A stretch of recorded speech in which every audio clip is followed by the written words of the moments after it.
Sejam bem-vindos ao LaFisi, o canal da Fisiologia do Exercício. O meu nome é Isaías Gonçalves de Moura, sou aluno de Medicina, atualmente no 5º período. Também sou aluno de Iniciação Científica, orientado pela professora doutora Danusa Dias Soares. Hoje, venho apresentar a vocês o artigo Os efeitos da fase do ciclo menstrual na performance física em jogadoras de futebol feminino, do autor Ross Julian, do ano de 2017. Já peço a vocês que deixem seu like, se inscrevam no canal e compartilhem o vídeo com colegas e amigos, se possível. Inicialmente, trago a vocês a questão do futebol feminino na atualidade. A imagem de Marta, nossa jogadora ícone e conhecida, e também da seleção brasileira de futebol feminino, evidenciam como o futebol tem crescido exponencialmente nos últimos tempos. Ainda assim, mesmo com esse crescimento, existem lacunas no estudo do futebol feminino. Um exemplo dessa lacuna é a ausência de estudos que relacionem as mudanças hormonais específicas do gênero durante a fase do ciclo menstrual e o desempenho dessas atletas. Nesse sentido, trago a vocês uma breve revisão do ciclo menstrual e das fases do ciclo e das variações hormonais que ocorrem. Inicialmente temos uma fase folicular e ao fim temos uma fase lútea. A fase folicular ainda pode ser observada em fase folicular inicial, quando os níveis hormonais estão todos baixos, tanto de estradiol quanto de progesterona.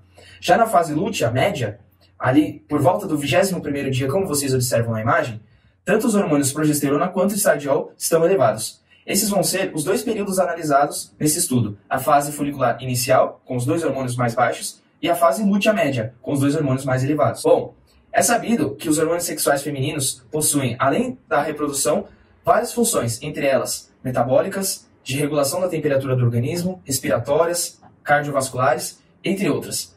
Sendo assim, seria esperado que essas variações hormonais alterassem também o desempenho das atletas, a performance física e a fisiologia observada no exercício em cada uma delas. Dessa maneira, os autores afirmam que poucos estudos têm estudado o desempenho de atletas em esportes intermitentes. Os focos têm sido em esportes de resistência e pouca variação tem sido encontrada em relação à performance física das atletas. Nesse sentido, o objetivo dos autores foi investigar possíveis efeitos da fase do ciclo menstrual no desempenho de atletas, em testes específicos do futebol, utilizando assim jogadoras de futebol e não atletas de outros esportes. Bom, para realizar esse estudo, foram 35 jogadoras que aceitaram participar. Entretanto, somente 9 delas participaram ao fim do estudo. Eram jogadoras de futebol da 2ª Liga Alemã. A idade média das jogadoras era de 18,6 anos, altura média de 161,2 centímetros, massa média na fase folicular inicial de 59,1 kg e massa média na fase luteal média de 58,8 kg. Os critérios de inclusão eram restritos para o estudo. Eles envolviam a abdicação de qualquer forma de contracepção. As participantes deveriam ter um ciclo menstrual regular e fisiológico de 24 a 35 dias. As atletas também deveriam ter ausência de doenças ou qualquer lesão que poderia afetar a performance e a saúde delas. E também deviam estar participando do futebol competitivo por no mínimo 5 anos. Claro que, como todo estudo, seguiram um comitê de ética local. Bom, o design experimental foi baseado em avaliar a potência do membro inferior, ou força, a capacidade dos tiros e a capacidade de resistência das atletas. Foram realizados testes conduzidos na fase folicular inicial e também testes realizados na fase lútea média. Também foram coletados calendários menstruais em que as atletas explicavam como havia sido seu ciclo, se havia tido muito sangramento, desconforto, para que pudesse ser avaliado fielmente o ciclo menstrual de cada atleta. Foi realizada a coleta de sangue para avaliar níveis hormonais e também foi medido a frequência cardíaca e avaliado o lactato sanguíneo das atletas. Bom, o primeiro teste utilizado foi o teste CMJ. Ele é um teste de salto, como vocês podem observar na imagem, e ele serve para avaliar a potência ou a força do membro inferior. Outro teste utilizado foi o teste de tiros. Os tiros eram 3 tiros de 30 metros e as jogadoras poderiam descansar 2 minutos entre cada tiro. Além disso, foi utilizado o teste ioiô. Esse teste consiste de corridas de 20 metros e com uma virada de angulação de 180 graus entre cada uma dessas corridas. Além disso, há também um aumento progressivo da velocidade. Esse teste é considerado padrão ouro na hora de avaliar a capacidade de resistência ao futebol. A análise estatística do estudo foi expressa por meio de médias e desvios padrões. Foram utilizados testes T-Student pareados. A magnitude de diferenças médias foi expressa como tamanho de efeito e classificados em triviais, pequenos, ponderados, grandes e muito grandes. Foram realizadas inferências baseadas em magnitude para dizer se um certo efeito observado era benéfico ou maléfico o suficiente. E o software utilizado foi o SPSS versão .21. Foram encontrados os seguintes resultados. Inicialmente, como vocês podem observar na imagem, pouca alteração ocorreu na massa das jogadoras ou então na porcentagem de gordura. Entretanto, como eu havia falado inicialmente, vocês observam que na fase folicular inicial, o estrogênio e a progesterona estão bem mais baixos do que na fase lútea média. Além disso, como resultados, foi encontrado que no teste ioiô, que o teste padrão ouro é o teste padrão ouro para o futebol, foi encontrada uma queda de desempenho na fase lútea média. Não foi encontrada mais nenhuma alteração de desempenho nos outros testes.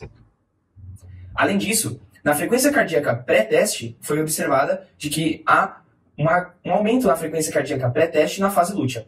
Além disso, foi encontrado também que há uma queda no lactato sanguíneo na fase lútea média, tanto 3 minutos após o exercício, como também 5 minutos após o exercício. Os outros parâmetros não apresentaram qualquer diferença dependente da fase do ciclo menstrual. Bom, iniciando a discussão, eu trago até a imagem do que deveria até, vocês podem pensar que deveria até estar na parte de resultados, mas esse aqui foi o grande foco desse estudo, o grande achado foi observar uma queda de desempenho das atletas na fase lútea média, quando comparada à fase folicular inicial, principalmente no teste ioiô, que é um teste considerado um molde padrão para avaliar a capacidade no futebol. Esse resultado está de acordo com outros estudos. Um estudo apontado por Lebrun e colegas também apontou uma queda de desempenho na bicicleta ergométrica de atletas durante a fase do ciclo menstrual conhecida como fase lútea. Entretanto, nesse estudo, não eram utilizadas jogadoras de futebol profissional, como ocorreu neste que eu acabei de apresentar a vocês. Eram utilizadas atletas de outros esportes, como triatlon, ciclismo, corrida, entre outros.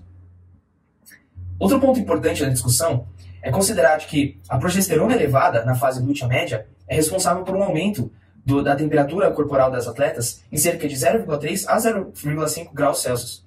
Esse aumento de temperatura levaria ao aumento do esforço cardiovascular, e isso poderia reduzir o desempenho das atletas.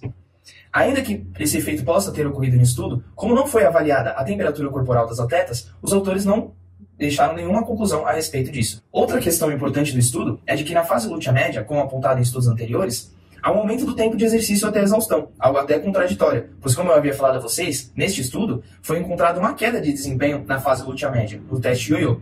Entretanto, há relatado na literatura um aumento do tempo de exercício até a exaustão, ou seja, um possível ganho de resistência. Como vocês observaram, nos resultados, inclusive, na fase lútea média, ocorreu uma queda de lactato 3 minutos após o exercício e 5 minutos após o exercício. Isso pode ser explicado devido ao aumento de estrogênio, que aumenta o metabolismo de lipídios e poupa glicogênio durante a fase lútea média.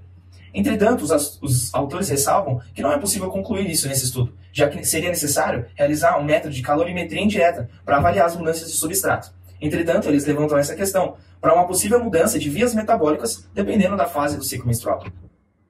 Outro ponto importante é de que não foram observadas alterações no desempenho dos tiros. Isso está de acordo com um estudo feito por Song Wong e colaboradores, que também não encontrou alterações significativas no desempenho de tiros.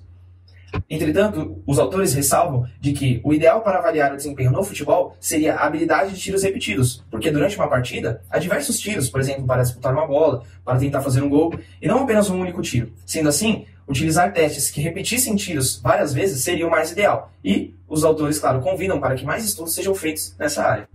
Um último ponto muito interessante da discussão é de que o estrogênio é conhecido por elevar consideravelmente a força de contração, entretanto, não há muito esclarecimento na literatura sobre por quais mecanismos isso ocorreria. Ainda assim, não foi encontrada alteração de força no teste, como eu falei para vocês. No teste CMJ, que seria aquele responsável por medir a força, e era aquele teste que consistia de salto, não foi encontrada diferença significativa nesse estudo. E, inclusive, no estudo conduzido por Jong e colegas, também não foi encontrada. Uma possível explicação para isso, levantada até pelos autores deste estudo, é de que eles consideraram apenas o momento em que havia baixas concentrações de hormônios, isto é, a fase folicular inicial, e o momento em que havia alta concentração de ambos os hormônios, isto é, a fase lútea média. Os autores poderiam ter utilizado a fase conhecida como fase folicular final, em que há ali somente o estrogênio elevado e não a progesterona. Se eles tivessem avaliado essa fase, talvez seriam encontradas alterações na força. Entretanto, não foi o que ocorreu nesse estudo. Como todo estudo, os autores trazem algumas limitações. Entre elas, é possível citar que não foi utilizado um design randomizado, contrabalanceado. Os calendários de menstruação são conhecidos também por não relatar fielmente o ciclo menstrual de mulheres. Além disso, os níveis hormonais encontrados pelos autores nesse estudo foram níveis abaixo do que seria esperado para a população feminina comum. Ainda assim, eles fazem uma ressalva de que atletas provavelmente têm níveis hormonais mais baixos, e não há qualquer referência realizada somente para atletas, e sim referências para a população feminina geral. E claro, a população do estudo foi muito baixa. Como eu disse a vocês, foram utilizados 9 atletas ao fim do estudo. Os autores convidam que novos estudos sejam realizados, talvez com populações de jogadoras profissionais, mas ainda sim populações maiores. A principal conclusão desse artigo foi encontrada uma possível redução na performance máxima de endurance durante a fase lútea do ciclo menstrual. Isso é, foi encontrada uma queda no desempenho do teste Yo-Yo durante a fase lútea média. Ainda assim, não só essa questão deve ser considerada, mas sim a necessidade de considerar a fase do ciclo menstrual ao avaliar a performance física de atletas. Os treinadores e cientistas do esporte, ao menos, devem considerar isso na hora de avaliar o desempenho das atletas. Ou seja, quando forem avaliar um certo desempenho, considerar a fase do ciclo menstrual, se ele foi realizado o teste anterior na mesma fase a qual a atleta está realizando o teste agora, para que comparações justas sejam realizadas e levem em consideração as alterações hormonais que ocorrem na fase do ciclo menstrual. Eu agradeço a atenção de vocês, a oportunidade. Peço a vocês novamente que deixem o seu like, se inscrevam e compartilhem o vídeo. Muito obrigado.